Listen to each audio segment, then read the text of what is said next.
Have you ever wondered why one of your videos gets tons of views and then the next one completely flops? It's frustrating, right? And if you're serious about growing your real estate business on YouTube, we need to get viewers to keep coming back for more and more. But how do you get them hooked? Over the last few years, I've helped hundreds of agents generate millions of views and close deals from YouTube using a system I call the binge trap. And today I'm going to show you how to optimize your videos and your channel to create that binge-worthy experience that keeps those viewers coming back for more and gets new clients to reach out. Now I want you to think of YouTube like this. I want you to imagine you just made a video, you posted it, and as soon as you post it, people start watching it. Now those same people, after they watch that video, what do they do next? Well, typically they're gonna go and watch more content. A lot of us don't think about how people are using YouTube on a day-to-day basis, but whenever they watch a video of yours, they're usually looking for the next video. So over on that right-hand side of the video, you have what we call our suggested videos. And that's a lot of times where people will go to click on another video, or they'll go to the homepage and they'll see what's on their homepage again, right? But that suggested video section is a lot of times where our other videos that we have are going to pop up. And if our videos are popping up and we also have 3 or 4 other videos from different competitors, from different channels, we want to make sure that our viewer is clicking on our next video. And when that happens, YouTube rewards you with more impressions. So whenever someone clicks on your video and not your competitors or any of the other videos that are in that side tab, that tells YouTube that people are watching your content and they're enjoying it so much that they want to watch more of your content. And if you can do this 3, 4, 5 different times, this is going to explode your channel. Now the problem isn't that your videos are bad, it's just that they're not optimized for a binge watching experience. So let's talk a little bit about the binge trap formula and how you can set this up for your channel. So let me ask you a question. What is the best real estate content to make? Is it market updates like the Chamberlain Group makes? Is it property tours like Brad McCallum does? Or is it the living in strategy that so many agents do across the country? Well, every audience is different. The same way that I might like a certain flavor of cheesecake, you might like a completely different flavor of cheesecake. So some people might, enjoy sitting and watching 30-minute market analysis videos, right? Where they're super detailed, it's all about the numbers. Some people might enjoy watching property tours, right? They love looking at the homes, they love looking at what's inside. Some people might watching the local content where it's vlogs and going in and touring everything on your own. It just depends. And our goal, right, and what we should be doing is trying to figure out what does our audience actually like, seeing based on the data, on the numbers on our channel, and then trying to serve as much of that as possible to them so that they keep coming back for more. And so here's a fantastic example. Over in Vegas, there's a channel called Las Vegas Living by Jerry Abbott, who runs this channel. And yeah, some people might disagree with his style and format. It's very market's crashing, beware type of style, but it's working, right? Has a massive following. He gets tons of viewership on every single video, and he does the same thing over and over again, and it pretty much always works, right? He doesn't have any issues with it because he found what works. So let's break this down. So Jerry, he does, he's got a very consistent theme with his thumbnails and then also with his videos, and we'll talk about that. So thumbnail is very basic. It's him on the thumbnail with some kind of crazy face, like hand over his mouth, hand on his head, praying, like something where he looks scared or terrified. And then behind him, it's always a home. Same thing. If we scroll down, you can see, it's exactly the same. It's crazy how many times he's done this. Then he's got in big yellow text, something super bold that is like something like to be careful of, like bloodbath, new scam, prison, terrifying news, dead, losers. Things that are going to catch people's attention, right? That's what that text is there for. And he does that over and over again. And he gets views after views after views because he's created a binge-worthy experience where someone can watch his videos week after week and they know exactly what to expect. And it's also been proven to work, right? So keep in mind, he's not doubling down on something that's not working. He's doubling down on something that is working. That's the whole point of binge-worthy content. I see so many agents who are doubling down on stuff that's not working, right? They're getting 50 views, 60 views. It's like, why are you going and doing that again next week, right? It's something needs to change. So you always want to be changing stuff until you find that path and then double down. Let's actually open up one of his videos. Let's check it out here and play the first few seconds. So you want to hear some terrifying news? When one of the most powerful people, Federal Reserve Chairman Jerome Powell, continues to make public comments like this. Okay, bold hook. You can see he started with a property behind him. He's just standing kind of like over in the corner. Bold statement. Hey, these are big problems when people who are super powerful make statements like this. Obviously, people are going to watch that. And then as I watched it, this guy proceeds to say how buying a home is actually more affordable. Obviously, Jerry has a big issue with that. And he goes in his video talking about how it is not more affordable and it is much more expensive. So yeah, so this is just his format, right? It's him, same thumbnail, same introduction, hook, some kind kind of news article or something that someone has said, and then he breaks it down with data throughout the video. So it is more of a market update style. It's like a news anchor plus like market update style. It's like pretty interesting format that he's kind of created there. Let's check out another one here just to break it down. So again, same thumbnail. We open it up, him with a property right there, and let's see if he does the same thing. Brainwashed into believing that buying a home is the American dream, but as you're about to see, it is an unaffordable 30-year prison sentence for millions of people. All 50 states require more than... Okay, so again, super bold hook. And then I've watched this one as well. There's a graph that shows, the most affordable places to live and how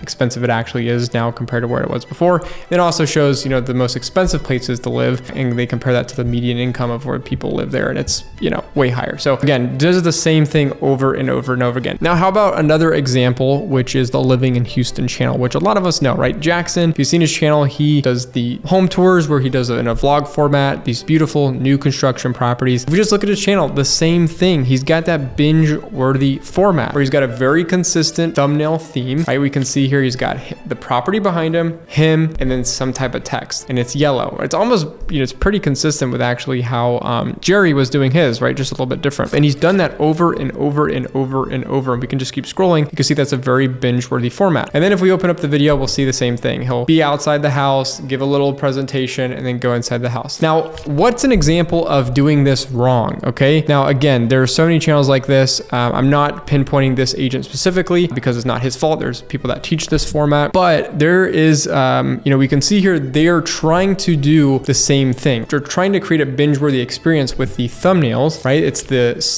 face expression, something in the background, and then the same font or text style for all the videos. And so this is what we'd call a binge-worthy experience for the thumbnail. Now, it's not working, right? And so this is not something I would personally go in and create over and over and over again because it's not working. YouTube 101, don't double down on things that are not working. So rule number one of the binge trap formula is to find something, some type of format, whether it's the vlogs, whether it's the property tours, as long as your audience likes it, right? If they like the content, you want to create it over and over and over again. Now that we've got format out of the way, it's time to talk about how to get our viewers to binge watch our video. How do we get them to stay from the beginning to the end and then click on the next video as well? Because that's really where the binge trap comes in.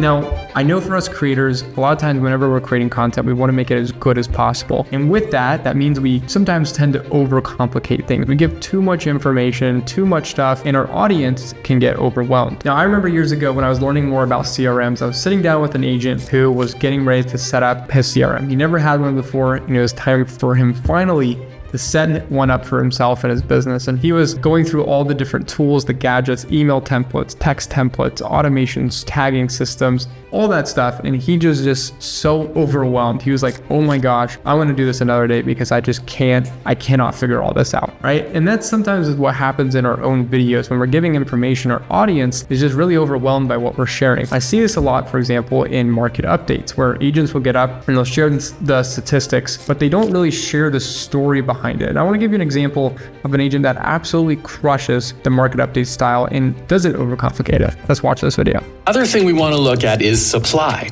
How many homes are there compared to last year? So if we start seeing negative numbers, that means our inventory is dropping compared to what it was last year, which makes it a tighter market. If we see numbers that are going up, that means we have more supply than what we were witnessing last year.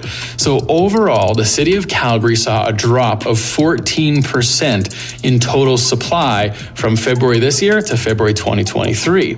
Detached homes saw a 19% decrease. Semi-detached homes saw a 13% decrease. Townhomes saw a 6% decrease, and apartments saw a 12% decrease.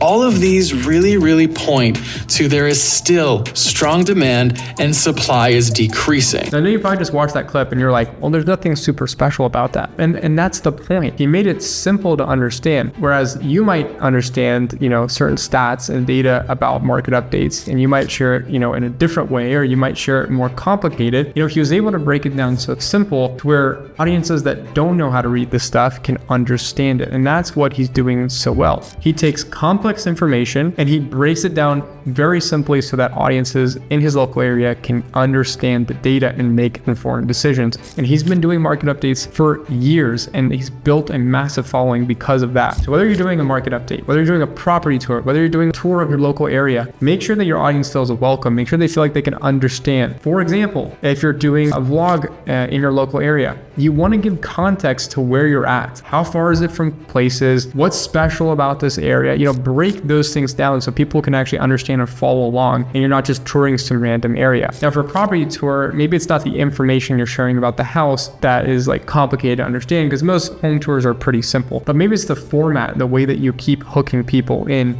to the video, make them feel like they want to keep watching. For example, oh my gosh, this room is beautiful, but you know, that next room we're about to tour in a second is even more beautiful, and there's something specific I want to show you. Like little things like that you can do in those property tours to keep people feeling like, oh, I can watch this, I know what's next, I know what to expect. No matter what content style you are creating, there's a way that you can implement this for all of them. Now, this really is the most important part of the binge trap formula, and most agents don't really understand how crucial the end of their video is. Now, when I talk about conversions, I count conversions in two ways. Number one is if a lead reaches out to us, right? They call, text, email, whatever. That's the conversion. Number two is if a lead who watches a video watches your next video and they click on another video. That is a conversion in my eyes, because the more times that that lead watches your content, the higher the percentages that they're going to reach out, and the less likely they are to reach out to one of your competitors. And we want to make sure that they watch as much content as possible so that when they do reach out, they know us, they like us, they're like, wow, I really feel like I know you, and they're just ready to take action. I mean, I can't tell you how many leads that have gone through the binge trap and they have just consumed so many pieces of content from our clients, right? And they reach out to our clients, they go, oh my gosh, I can't wait to start. They send them the agreement, they sign it on the spot, they get on a Zoom call. It's like they're just ready. I mean, we've seen our clients, some of them have 40 to 50% conversion rates on the leads that come through because of the binge trap formula. It is so vital and so important. So how do we get our viewers to go ahead and click and watch our next video? Now, I've come to a simple framework that you can use, and I want you to start using this on all your future videos. Now, step one of this framework is to confirm the information. So we're at the end of the video now. We just went ahead and shared all the information. Let's say we're doing a market update and we're talking a little bit about the affordability problem in a city. And we can say at the end, you know, based on the numbers, right now we're actually up 15% compared to last year. So last year, if you're looking for a home and you were struggling, this year might be a better option because there's more houses that are available. Now, this is where part two comes in, where we actually present the pain point or some type of issue. So we just talked about how inventory is actually up, but we can then say, however, there's only 4 or 5 different places that it is actually up, and there's, you know, everywhere else it's actually down. So with that information, you just all of a sudden introduced a new pain point, and that's where part 3 comes in, whereas you introduce your content as a remedy to that pain point. So what you could say then at the end is, so if you want to know the best places to buy right now, the new and the most up and coming neighborhoods or best suburbs, then I want you to check out this video right here, and I'll see you over there. So with that framework, we just wrapped up the entire video. We then presented a new issue or problem that they might face, and then we've given them the solution by continuing to watch our content. Now, I want you to think about how powerful that is if you do that on every single video. I mean, how are your viewers not going to be stuck in the binge trap? Now, if you are able to create that binge-worthy experience for your viewers, you're gonna get a ton more views, you're gonna get more leads, your channel is going to explode. And again, if you want help, you can always click the link below. Now, with that being said, binge trapping is awesome. You need to make sure you're doing it on your channel. But there are some mistakes that you can make on your channel that even if you do set all this stuff up that we just talked about today, it's not going to mean anything. And so if you want to know what those mistakes are, click this video to check out the 7 biggest mistakes that I see real estate agents make today.